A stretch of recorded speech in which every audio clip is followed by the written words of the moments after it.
नमस्कार साथियों, आप सभी का स्वागत है। मेरा नाम है सुमित शर्मा और आप देखना शुरू कर चुके हैं ASM एकेडमी। आज के इस वीडियो में हम लोग डिस्कस करने जा रहे हैं प्रीवियस ईयर के क्वेश्चंस। जो लोग बिहार शिक्षक भर्ती परीक्षा 2024 3.0 की तैयारी कर रहे हैं, उन सब लोगों के लिए ये क्लास बेहद इंपॉर्टेंट है। हम लोग आपका एग्ज़ाम्स होना है 10 से 11 जून के बीच में। 10 से 11 जून तक हम लोग यहाँ पर 20 से ज़्यादा प्रैक्टिस सेट को डिस्कस करने जा रहे हैं, जिसमें हम लोग मैथमेटिक्स और रीजनिंग को कवर कराएंगे। आप सभी लोग चैनल पर बने रहिएगा। चैनल पर नए हैं तो चैनल को सब्सक्राइब कर लीजिएगा। इसके अलावा आप मुझे सोशल मीडिया पर भी फॉलो कर सकते हैं। इसके लिंक आपको नीचे डिस्क्रिप्शन बॉक्स में दिए हुए हैं। इस वीडियो का PDF आप हमारे टेलीग्राम चैनल से डाउनलोड कर सकते हैं। टेलीग्राम चैनल का लिंक भी आपको नीचे डिस्क्रिप्शन बॉक्स में मिल जाएगा। क्लासेस की टाइमिंग रहेगी आपकी डेली 9 बजे रात को, जिसमें हम CTET और BPSC TRE 3.0 को एक साथ टारगेट कर रहे हैं। आज के इस वीडियो में 24/8/2023 में जो फर्स्ट शिफ्ट में एग्ज़ाम हुआ था, उस क्वेश्चंस को हम लोग डिस्कस करने जा रहे हैं। तो चलिए वीडियो को पॉज करके आप लोग भी क्वेश्चंस को सॉल्व करने की कोशिश कीजिएगा। बाकी फिर सॉल्यूशन आप यहाँ पर देख सकते हैं। चलिए पहले क्वेश्चन की ओर बढ़ते हैं। पहला क्वेश्चन आपको दिया हुआ है, यदि √1 + 27/169 बराबर है 1 + x/13 के, तो x का मान क्या होगा। आपको 4 ऑप्शन दे रखे हैं। एग्जाम्स में आपको 5 ऑप्शन मिलेंगे। इसमें एक और ऑप्शन आता है इनमें एक से अधिक वाला। तो 5 ऑप्शन का BPSC का एग्ज़ाम्स आता है, अगर आप पिछले 3 बार के पेपर्स को उठा करके देखते हैं। चलिए सॉल्व करने की कोशिश कीजिए वीडियो को पॉज करके। सॉल्यूशन में देखेंगे आपकी एक LHS है और दूसरा RHS है। हम यहाँ पर 169 को अगर LCM ले लेते हैं तो ये क्या वैल्यू बनेगा, अंडर रूट में बनेगा। तो 169 1 से मल्टीप्लाई हो जाएगा। 169 + 27 अपॉन में 169 इज इक्वल टू हो जाएगा 1 + x/13। ऊपर को एडिशन कर दीजिए, ये हो जाएगा 194/169 is equal to 1 + x/13। Value कितनी आएगी, देखिए 194 होता है आपका 14 का वर्गमूल और 169 होता है आपका 13 का वर्गमूल। 1 + x/13 ऐसे ही ले आइए। एक बार जब भी आप अंडर रूट से ना रूट में कन्वर्ट करते हैं तो क्या होता है कि ये प्लस माइनस वैल्यू में आता है। एक बार प्लस लेंगे वैल्यू और एक बार माइनस लेंगे वैल्यू। तो हम टेकिंग पॉजिटिव चार्ज, हम पॉजिटिव चार्ज ले रहे हैं। तो 14/13 बराबर हो जाएगा 1 + x/13। इस 1 को आप इस साइड लाएंगे तो ये माइनस में हो जाएगा 14/13 - 1/x/13। 14 यहाँ पे 13 एलसीएम ले लेंगे तो क्या हो जाएगा 14 - 13/13/x/13। पार्टीशन कर लेते हैं एक। यहाँ देखिएगा ऊपर बचेगा 1 और नीचे 13, x/13। इससे ये कैंसिल हो जाएगा तो x की वैल्यू आ गई आपके पास 1। इतना समझ में आया होगा आपको। सेकंड, अगर आप पे हम नेगेटिव चार्ज लेते हैं तो क्या होगा। अब यहाँ पर नेगेटिव चार्ज कंसीडर करते हैं। माइनस का होगा 14/13 इज इक्वल टू जाएगा 1 + x/13। इस माइनस को उधर ले आएंगे, -14/13 - 1 अपॉन x/13। 13 एलसीएम लेंगे, -14 - 13/13 हो जाएगा x/13। ये कितना हो जाएगा -27/13 बराबर x/13। इस 13 से 13 कैंसिल हो जाएगा। x की वैल्यू आ जाएगी आपकी -27। तो x की दो वैल्यू आ गई आपकी। एक तो x बराबर -1 था, दूसरा x बराबर कितना था -27।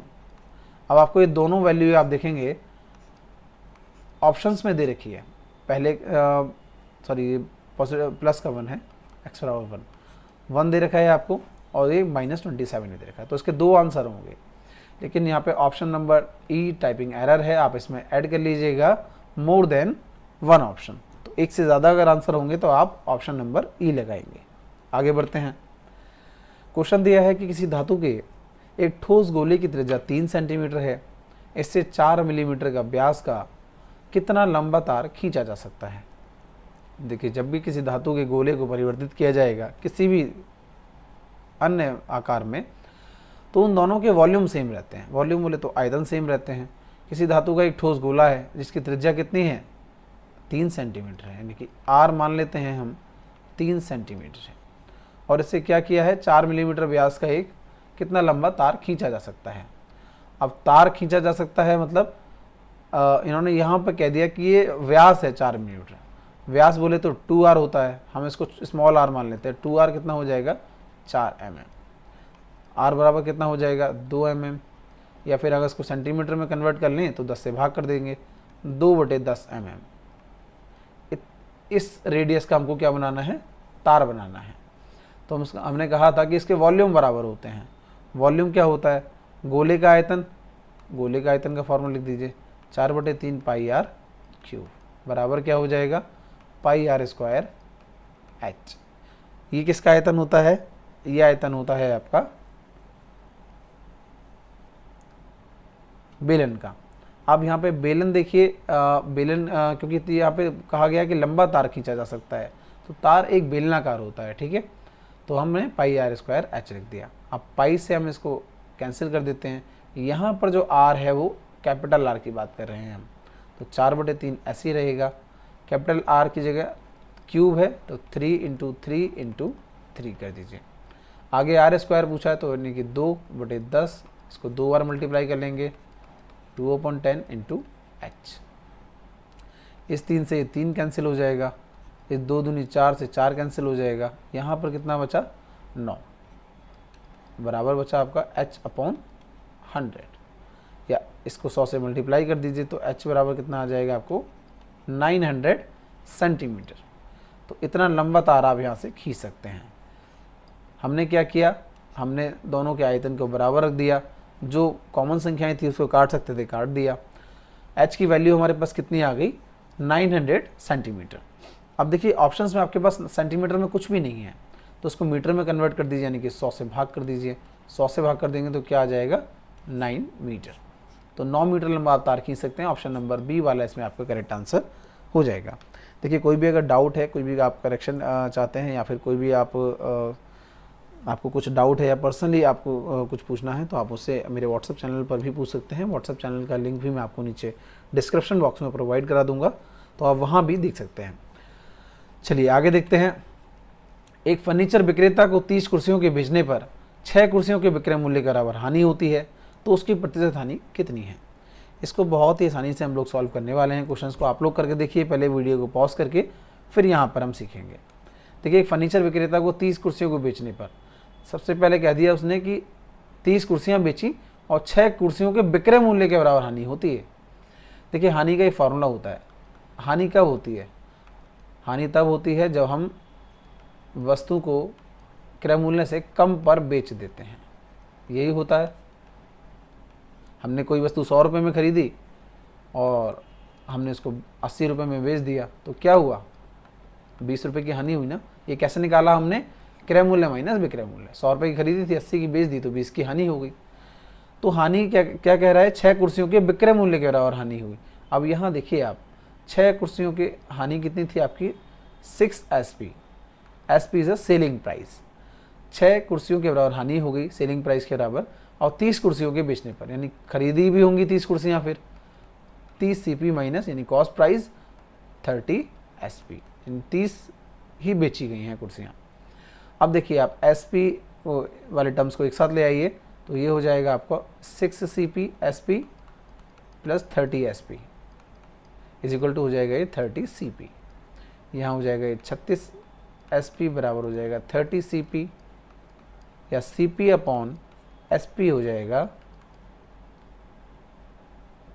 36 अपॉन 30। ओके, यहाँ से इसको कैंसिल कर लीजिए, 6 बार चला जाएगा, ये 5 बार चला जाएगा। अब आपने देख लिया कि CP और SP का आपके पास रेशो आ गया। मतलब कोई वस्तु हमने 6 रुपये में खरीदी थी और 5 रुपये में बेच दी, तो हानि कितने रुपए की हुई, 1 रुपये की हानि हुई। अब आप आसानी से निकाल सकते हैं हानि परसेंटेज। कैसे निकालते हैं, जितने रुपए की हानि हुई यानी 1 रुपये की हानि हुई, और नीचे आता है क्या कॉस्ट प्राइस, ये आएगा 6 × 100। इसको जब कैलकुलेशन करेंगे तो ये आएगा 16 सही 2/3 परसेंटेज।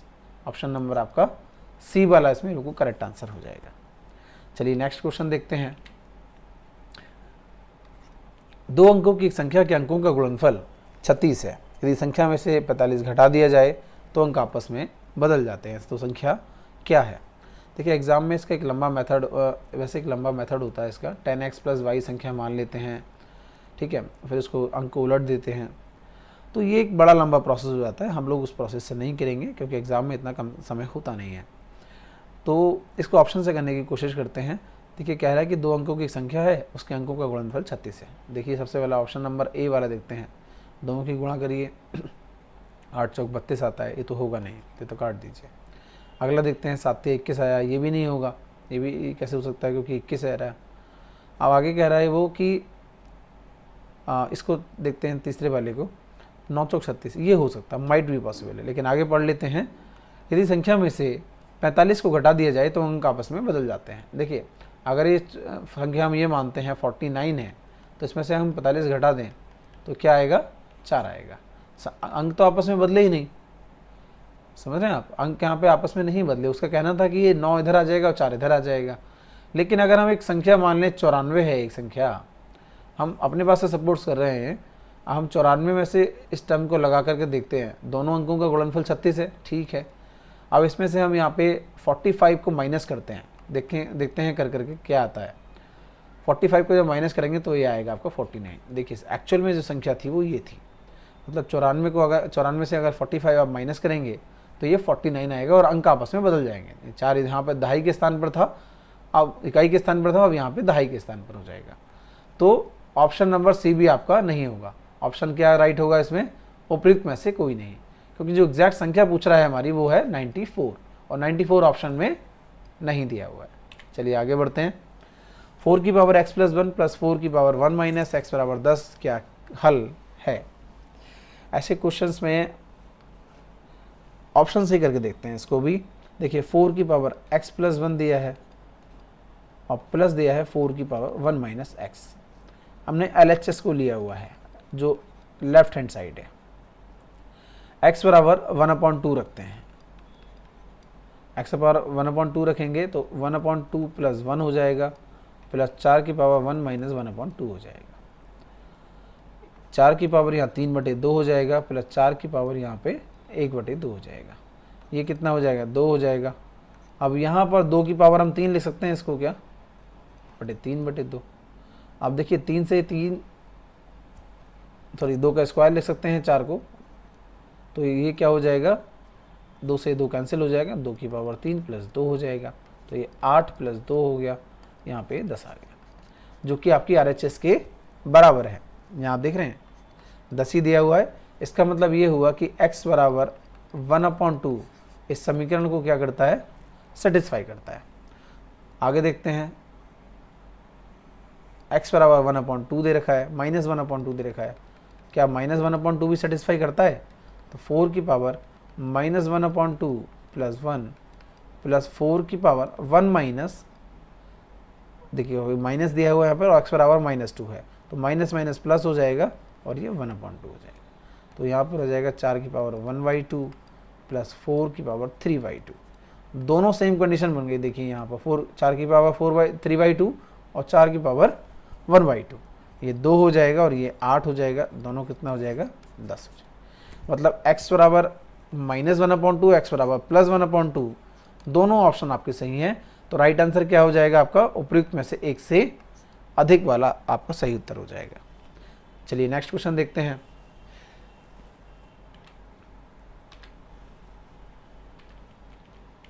नेक्स्ट क्वेश्चन देखते हैं, किसी क्लब में सभी सदस्य या तो तंबोला या रम्मी में भाग लेते हैं, 320 रम्मी में भाग लेते हैं, 350 तंबोला में भाग लेते हैं और 220 दोनों में भाग लेते हैं। क्लब में कितने सदस्य हैं। देखिए कुछ ये क्वेश्चन मैथमेटिकल रीजनिंग का है और कुछ मैथ में भी पूछ लिया जाता है। ये क्वेश्चन आपसे TRE 1.0 में पूछा गया है, कैसे सॉल्व करना है देख लीजिए। वो कह रहा है कि 320 मेंबर्स हैं जो रम्मी में भाग लेते हैं। ये 320 मेंबर्स हैं जो रम्मी में भाग लेते हैं, 350 तंबोला में भाग लेते हैं, लेकिन कुछ मेंबर दोनों में भाग लेते हैं, तो हम ऐसे करके बना लेते हैं। ये मेंबर हैं 350 जो किस में भाग लेते हैं, ये रम्मी का है, ये तंबोला का है और ये रम्मी का है, ठीक है। 220 लोग ये हैं जो दोनों में भाग ले रहे हैं। ये जो कॉमन एरिया है ये 220 का है। मैं अच्छे से बना लेता हूँ। ये रम्मी था 320 लोग, यहाँ पे 350 लोग और ये तंबोला है। 220 लोग दोनों में भाग ले रहे हैं, तो 220 को यहाँ लिख दिया। अब कह रहा है कि क्लब में कितने सदस्य हैं। देखिए सिंपल है, अगर आप रम्मी में से इसको घटा देंगे तो आपके रम्मी खेलने वाले लोगों की संख्या पता चल जाएगी। तो इसको माइनस कर दीजिए, 20 माइनस हो जाएगा और ये बचेगा आपका 100। तो 100 मेंबर्स ऐसे हैं जो केवल रम्मी खेलते हैं। आगे 350 में से आप ये घटा देंगे तो आपको तंबोला वाले की संख्या पता चल जाएगी। तो 50 में से गया 30 और 3 माइनस 2 1। 130 लोग क्या खेलते हैं आपके, तंबोला खेलते हैं। इन्हीं में से जो दोनों लोग हैं 220 क्या खेलते हैं, वो दोनों खेलते हैं। यानी कि 220 प्लस 130 प्लस 100, अगर आप इसको जोड़ देंगे तो क्या वैल्यू आ जाएगी इसकी, 3 और 2 5, 2 3 4, 450 इसमें आपका राइट आंसर हो जाएगा, ऑप्शन नंबर सी वाला। चलिए नेक्स्ट क्वेश्चन देखते हैं। 2 वर्ष पहले एक ही आयु के विक्रम और अब से 2 वर्ष बाद उसकी आयु के विक्रम का योग 2/3 है। एक की वर्तमान आयु कितनी है। देखिए 2 वर्ष पहले की, आप इसको ऑप्शन से भी कर सकते हैं और मैं आपको ट्रेडिशनल मेथड ही बता देता हूँ। तो पहले ट्रेडिशनल मेथड से देखते हैं। 2 वर्ष पहले एक की आयु के विक्रम, यानी कि 2 वर्ष अब से मान लेते हैं वो, अब उसकी आयु x है। 2 वर्ष पहले x - 2 रही होगी और 2 वर्ष बाद क्या हो जाएगी, x + 2 हो जाएगी। अब यहाँ देखते हैं, वो कह रहा है कि एक की आयु के विक्रम और अब से 2 वर्ष बाद उसकी आयु के विक्रम का योग, ठीक है। यानी कि इसका उल्टा कर दें, यानी कि 1/x - 2 प्लस 1/x + 2, ये तो कह रहा है वो 2/3 है इसकी वैल्यू, ठीक है।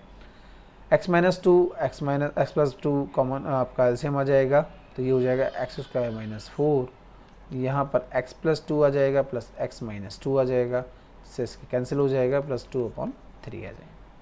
ऊपर क्या हुआ आपका 2x / x² - 4 अब बराबर 2/3।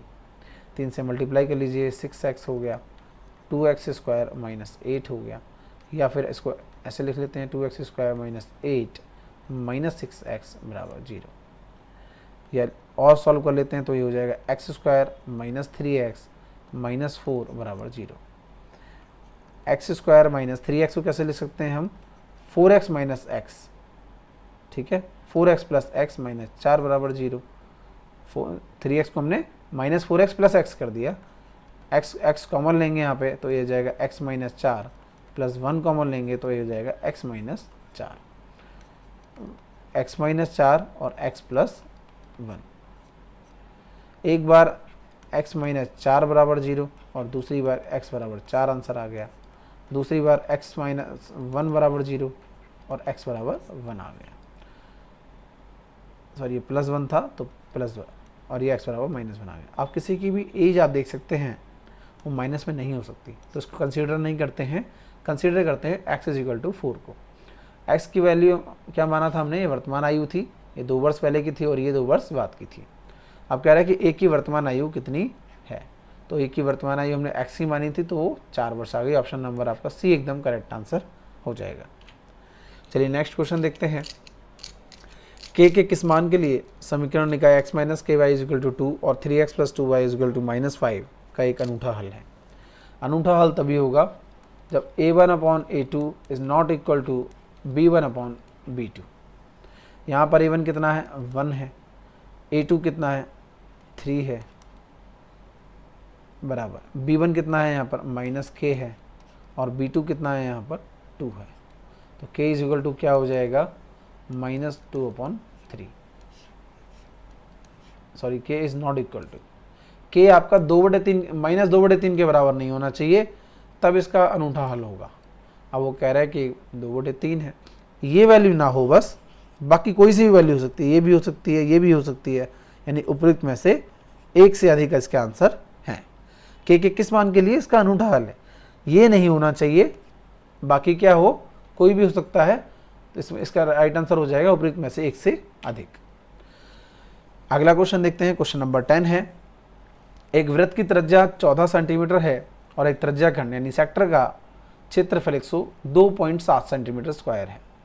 त्रिज्या खंड का केंद्रीय कोण कितना होगा। चलिए r दे रखा है आपको तो 14 सेंटीमीटर, दूसरा आपको त्रिज्या खंड का क्षेत्रफल दे रखा है यानी a दे रखा है आपको 102.7 सेंटीमीटर स्क्वायर, और आपको थीटा की वैल्यू ज्ञात करनी है। तो क्या होता है, ए बराबर पाई आर थीटा अपॉन 360, यही होता है पाई are square theta upon 360।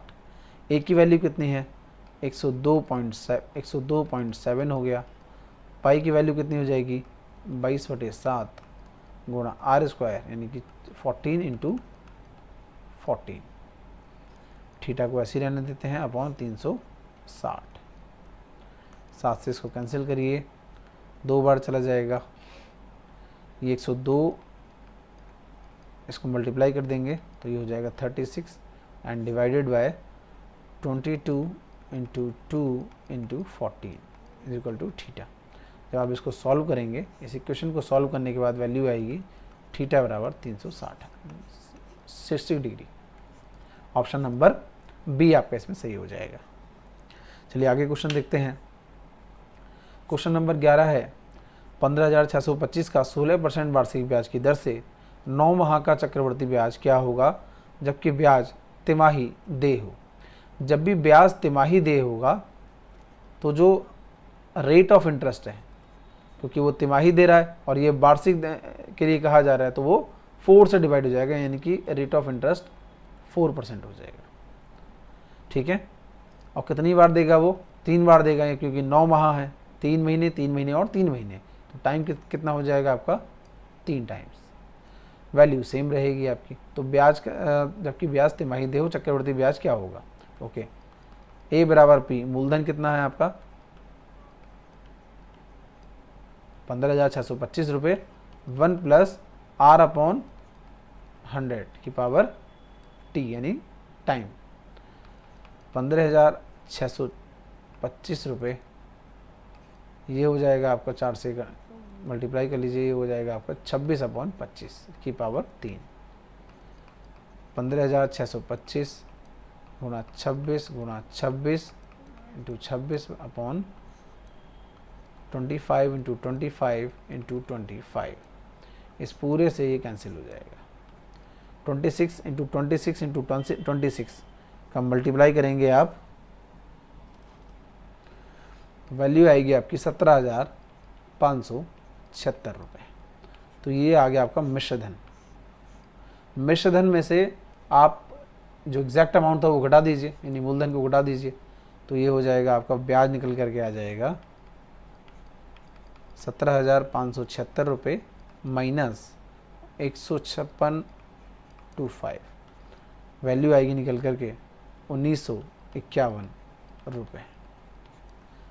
Value आ जाएगा आपका 1951। ऑप्शन नंबर बी वाला आपका करेक्ट आंसर हो जाएगा। एक और क्वेश्चन है आपका लॉग से रिलेटेड। लॉग के भी कुछ क्वेश्चन पूछे जाते हैं। लॉग बेस में √2 है, 32 का मान क्या होगा। देखिए, अगर बेस में √2 है तो हम इस संख्या को भी √2 के रूप में ही बनाएंगे। तो लॉग हम इसको क्या लिख सकते हैं, 32 को 2 की पावर 5, 2 की पावर 3 8 होता है, 16 हो जाएगा और फिर 32 हो जाएगा। लॉग की प्रॉपर्टी से ये आगे आ जाएगा, 5 आगे आ जाएगा और ये हो जाएगा आपका 5 log √2 और 2। ठीक है, अब देखिए 5 ऐसे लिखा रहने देंगे हम लॉग। हम इसको क्या लिख सकते हैं, इसको हम √2 का स्क्वायर लिख सकते हैं क्या, 2 को √2 का स्क्वायर लिख सकते हैं ना। 2 को √2 का स्क्वायर लिख देंगे और फिर स्क्वायर के 2 की वैल्यू आगे आ जाएगी, यानी कि 5 इंटू 2 log √2 और √2। अब आप देखिए ये वैल्यू सेम हो गई। log e बेस में अगर हो तो log e की वैल्यू कितनी होती है 1 होती है, यानी कि 5 इंटू 2 इंटू 1 कितना आ गया आपका 10 इसमें आपका राइट आंसर होगा, सी आपका ऑप्शन करेक्ट हो जाएगा। नेक्स्ट देखते हैं, यदि समीकरण 3kx² minus 25kx plus k plus 8 के मूलों का गुणनफल 3 हो तो k की वैल्यू पूछिए आपसे। देखिए मूलों का गुणनफल हमेशा क्या होता है, अगर आपने 10th में पढ़ा होगा, मूलों का गुणनफल का एक फॉर्मूला होता है, मूलों का गुणनफल बराबर होता है c/a। c is a constant value in the quadric equation. तो कांस्टेंट वैल्यू क्या है यहाँ पर k प्लस 8, इतनी वैल्यू क्या है हमारी, ये कांस्टेंट वैल्यू है। तो हम लिख दिया k प्लस 8 अपॉन a कितना है, जो एक्स स्क्वायर का मल्टीपल होता है, एक्स स्क्वायर का मल्टीप्लायर होता है आपका, वही आपका क्या होता है, a होता है, यानी 3k यहाँ पर a हो गया, c अपॉन a। अब कह रहा है कि मूलों का गुणनफल तो ऑलरेडी दे रखा है, 3 दे रखा है, तो उसको यहाँ 3 लिख देंगे।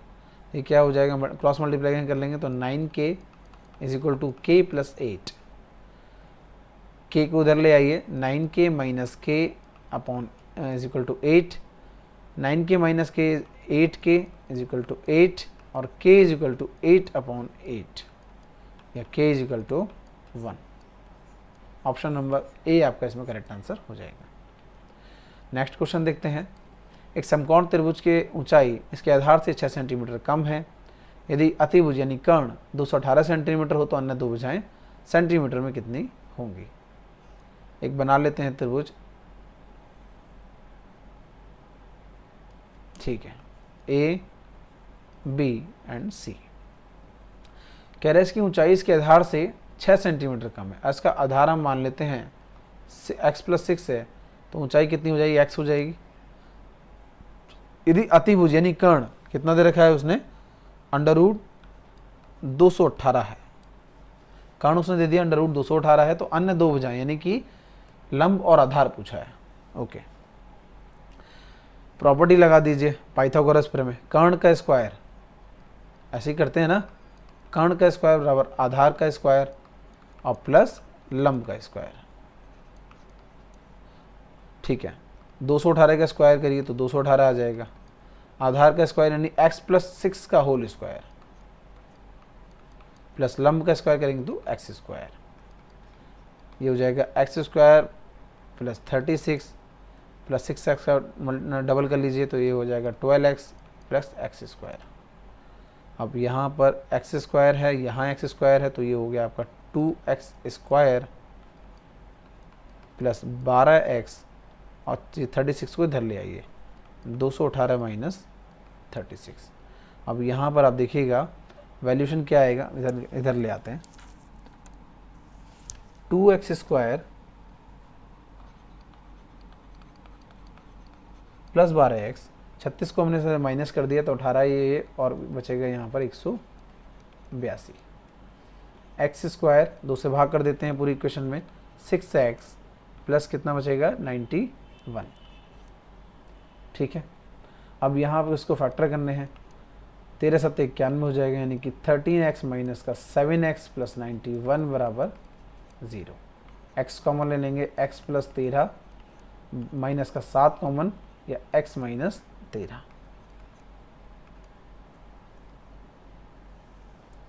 अब यहाँ देखिए आप कि x माइनस 7 बराबर ये कितना हो जाएगा, x प्लस 13। ये माइनस में आएगा, सॉरी दोस्तों, यहाँ पे ना ये 182 जब इधर को लेके आएंगे तो ये माइनस में आएगा, तो ये ठीक है, ये प्लस में जाएगा, तो ये x माइनस 7 बराबर 0 हो जाएगा या x बराबर 7 हो जाएगा। दूसरी तरफ x प्लस 13 बराबर 0 हो जाएगा या x बराबर कितना हो जाएगा, माइनस 13 हो जाएगा। तो माइनस की वैल्यू तो कंसीडर नहीं करते, क्योंकि डिस्टेंस कभी भी माइनस में नहीं हो सकती, डिस्टेंस कभी माइनस में नहीं हो सकती, इसका मतलब वैल्यू क्या होगा हमारा, वो 7 राइट आंसर होगा। x क्या माना था हमने, लंब को x माना था हमने, तो ये 7 हो गया।